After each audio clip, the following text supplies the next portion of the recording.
ગાયિકા કિંજલ દવેએ એક્ટર ધ્રુવીન શાહ સાથે સગાઈ કર્યા બાદ ખુદ એમના જ સમાજે વિવાદ ઊભો કર્યો, જેને લઈને ખુદ કિંજલ દવેએ મૌન તોડ્યું અને ખુલીને પ્રહાર કર્યા. કિંજલ દવેએ સ્પષ્ટ શબ્દોમાં ચેતવણી આપી કે હવે મારા પરિવાર વિરુદ્ધ કંઈ પણ પોસ્ટ થશે તો કાયદેસરની કાર્યવાહી કરીશ.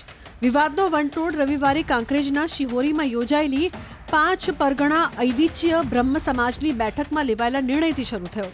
આ બેઠકમાં આંતરજ્ઞાતીય લગ્ન કરવા બદલ કિંજલ દવેના પરિવારનો સામાજિક બહિષ્કાર કરવાની જાહેરાત કરાઈ. કિંજલ દવેએ 6 ડિસેમ્બરે એક્ટર ધ્રુવીન શાહ સાથે સગાઈ કરી હતી, જેના ફોટા સોશિયલ મીડિયા પર વાયરલ થયા હતા. જે બાદ 5 પરગણા ઐતિહ્ય બ્રહ્મ સમાજની બેઠક મળી, જેમાં આ નિર્ણય થતા કિંજલ દવેએ મૌન તોડ્યું. જય માતાજી, હર મહાદેવ મિત્રો. મારા જીવનના એક નવા પડાવની શરૂઆત કરી રહી છું, ત્યારે જેટલા પણ લોકોએ મને શુભેચ્છાઓ આપી, મને પ્રેમ અને આશીર્વાદ આપ્યો હોય, દરેકનો હું દિલથી આભાર માનું છું. રહી વાત કે મારા સગપણને લઈને છેલ્લા ઘણા સમયથી મીડિયામાં અનેક તર્ક વિતર્ક, અનેક ચર્ચાઓ ચાલી રહી છે, જેને લઈને હું અત્યાર સુધી મૌન હતી, કારણ કે વાત મારા સુધી સીમિત હતી. પણ વાત જ્યારે હવે મારા પરિવાર પર છે, મારા પિતા પર છે, ત્યારે એક દીકરી તરીકે હવે મારાથી સહન નથી થતું અને મને લાગ્યું કે હવે આજે મારે બોલવું પડશે.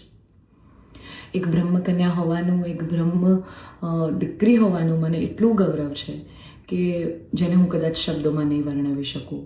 અને હું અહીંયા સુધી પહોંચી છું એના માટે શિક્ષિત અને સમજણી જે બ્રહ્મશક્તિઓ છે, બ્રહ્મ સમાજના લોકો છે, એમનો ખૂબ ખૂબ ફાળો રહ્યો છે મારી આ જર્નીમાં. અને હું તો નસીબદાર છું કે મને 18 વર્ણના લોકોનો પ્રેમ અને સપોર્ટ મળ્યો છે અહીંયા સુધી પહોંચવામાં. મારો પરિવાર તો છે જ, મારી ઢાલની જેમ મારા પિતા છે મને સપોર્ટ કરવામાં, પણ આપ સૌનો પણ ખૂબ ફાળો છે. પરંતુ કહેવાતા સભ્ય અને મોડર્ન સમાજમાં જ્યારે અમુક 2-4 અસામાજિક તત્વો છે, જે લોકો અત્યારે પણ દીકરીઓ માટેના રૂલ્સ અને રેગ્યુલેશન નક્કી કરશે કે દીકરીઓનું લિમિટ ક્યાં સુધી હોવી જોઈએ. દીકરીઓને ફ્લાય કરવા માટે પાંખો મળી છે, એને વીંજવાની અને એને કાપવાની વાતો છે આ બધી. દીકરીઓ અત્યારે તેજસ જેવી પ્લેનો ઉડાઈ રહી છે, યુદ્ધ કરી રહી છે, રણ મેદાનમાં છે, સંસદમાં છે, વિજ્ઞાન અને ટેકનોલોજીમાં છે. હમણાં ઓપરેશન સિંદૂર જે થયું એમાં 2 દીકરીઓએ લીડ લઈને આપણને પૂરા દેશને ગૌરવ અપાવ્યું હતું. ત્યારે શું 2-4 આવા અસામાજિક તત્વો નક્કી કરશે કે એક દીકરીનો લાઈફ પાર્ટનર ચૂઝ કરવાનો શું એને હક નથી?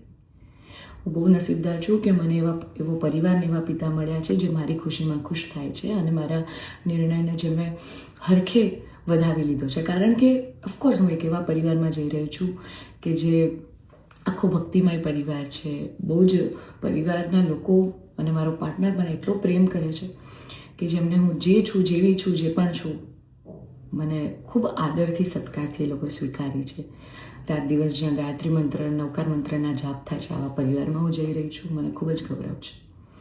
એટલે હું તમામ બ્રહ્મશક્તિઓ, સમજણી અને શિક્ષિત જે લોકો છે, બાકીના લોકોના મગજમાં નહીં ઉતરે કદાચ આવા, પણ જે લોકો શિક્ષિત છે, સમજુ છે, એ લોકોને હું નમ્ર વિનંતી કરું છું કે આવા 2-4 જે અસામાજિક તત્વો છે ને, કે જે દીકરીઓની પાંખોને કાપવાની વાતો કરી રહ્યા છે, પ્લીઝ એને સમાજમાંથી દૂર કરો. નકર આપણો સમાજ ક્યાંયનો નહીં રહે.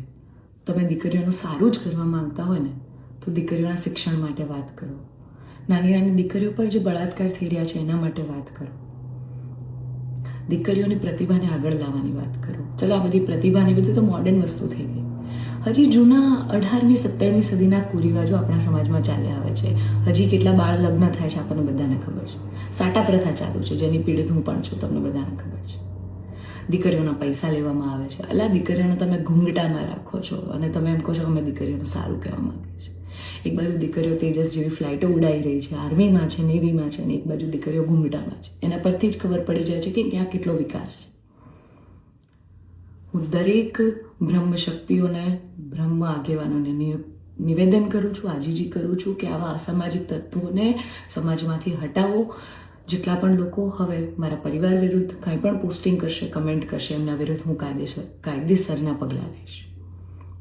કારણ કે એક દીકરી તરીકે, બ્રહ્મકન્યા તરીકે, જ્ઞાતિના નીતિ નિયમો પ્રમાણે જ્યારે હું ચાલતી હતી, ત્યારે નાતના જ કોઈક લોકોએ મારા પરિવાર પર ચીટ કર્યું, અમને અંધારામાં રાખ્યા. એક દીકરી એક સગપણમાં હોય અને તો પણ બીજી સમાજમાં ક્યાંક લગ્ન કરી લે, તમને 2-2 વર્ષ સુધી છુપાવે, તમને ક્યાંય નહીં. તો જ્યારે આ આફત આવી ત્યારે મેં નક્કી કર્યું કે ભાઈ હું આ રિલેશનમાં નહીં રહું.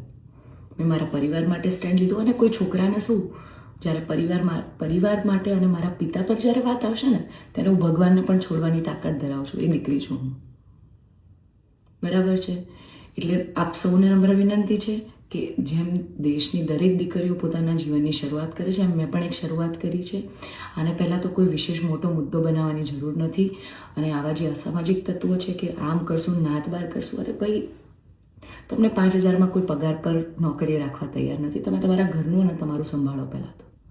અને આવા અસામાજિક તત્વોને, તમામ બ્રહ્મશક્તિઓને, શિક્ષિત અને સમજણા જેટલા લોકો છે એમને મારી વિનંતી છે કે આવા સામાજિક તત્વોને તમે દૂર કરો સમાજમાંથી, જેથી દીકરીઓ ડરે નહીં અને એમની પ્રતિભા આગળ આવે અને સમાજનો વિકાસ થાય.